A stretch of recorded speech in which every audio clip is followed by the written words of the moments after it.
भाव है, मेरा नाम प्रतीक चक्रवर्ती है, मैं ब्राह्मण कुल में जन्मा हूँ, मैंने 1.5 साल पहले गुरु दीक्षा ली है। आदि आदि भाव में आप कह रहे हैं कि मेरा मन किसी भी वस्तु में नहीं लग रहा है, हर वक्त लगता है कुछ बहाना करूं और घर से वृंदावन चला जाऊं। वृंदावन जाता हूं तो वहां से आने में बहुत रोना आता है, रास्ते भर रोता हूं, लौटने में गुरु मंत्र युगल रूप का मिला है, पर ध्यान राधा रानी पर लगा रहता है। मेरे ऊपर पत्नी, माता, 1 वर्ष के पुत्र और आदि आदियों की जिम्मेवारियां हैं। मुझे लगता है मेरा हालत आत्मदेव जैसा है, जिम्मेदारी से कृपया मार्गदर्शन करें। हमारी एक बात सुनिए। हमने कथा में अनेक बार कहा है, आप इस वक्त धर्म की स्थिति में हो कि आपको देह को वहां पहुंचाने की इच्छा होती है, देह को वृंदावन में रखने की इच्छा होती है। हमसे पूछो, हमारा तो जन्म वृंदावन का, 2-2 महीने तक वृंदावन नहीं जाते, 3-3 महीने तक वृंदावन नहीं जाते। 22 दिसंबर को हम घर से निकले, आज तारीख क्या है? आज तारीख क्या है? 17 फरवरी। अभी तक हम घर नहीं गए, और हम घर कब जाएंगे? 14 मार्च को। तब तक हम बाहर ही हैं। तो हमारी स्थिति तो आपसे भी बुरी हो जानी चाहिए, पर नहीं। हम जिस नगर में, जिस प्रांत में, जिस शहर में जाते हैं, वहीं वृंदावन प्रकट कर देते हैं। क्यों?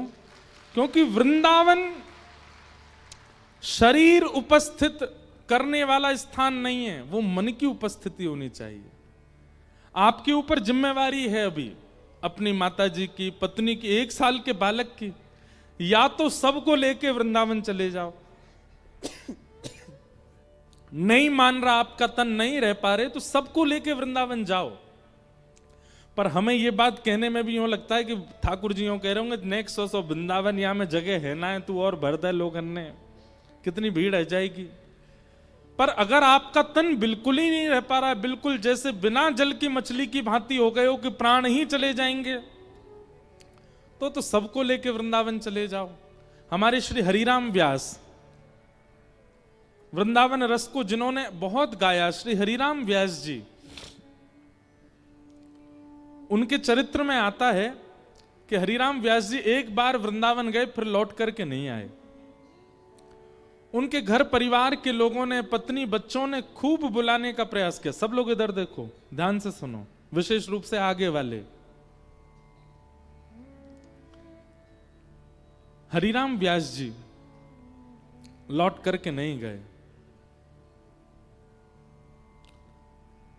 तब श्री हरिराम व्यास जी के परिवार वालों ने हितरवंश महाप्रभु जी से कहा कि हम क्या करें, ये वापस नहीं जाते हैं, और वहां परिवार है, घर है। और हरिराम व्यास जी बहुत विद्वान थे, ओरछा बुंदेलखंड के निवासी थे, इतने सारे इनके अनुयायी हैं, ये वहां जाकर के भक्ति का प्रचार करेंगे तो और वैष्णवों का कल्याण होगा, आप इनको आज्ञा दीजिए कि ये जाएं।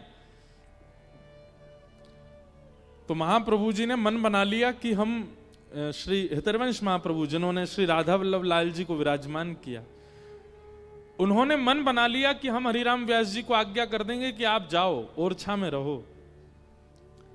तो श्री हरिराम व्यास जी को जैसे ये बात पता चली कि महाप्रभु जी मुझे आज्ञा देने वाले हैं कि तुम वापस चले जाओ, रोने लगे, बिलखने लगे।